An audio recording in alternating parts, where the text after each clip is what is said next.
Ya kuke ya gajiya jaruma? Ya kike ya komai da komai?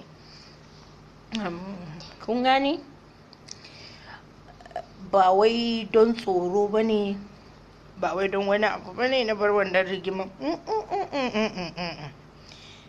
Ka sa a duniya ma akwai wanda za ka ke so, akwai wanda jinin ku zai je ɗaya ya fi maka ɗan uwanka uwa ɗaya uba ɗaya, ko ya fi maka ɗan uwanka uba ɗaya. So ba wai ina tsoron ku ko wani abu ne, no, ku sani na bar rigiman nan ne saboda mutum ɗaya. Wallahi na bari ne saboda jaruma, har ga Allah ba na ɓoye abin da yake raina, saboda ita na bari.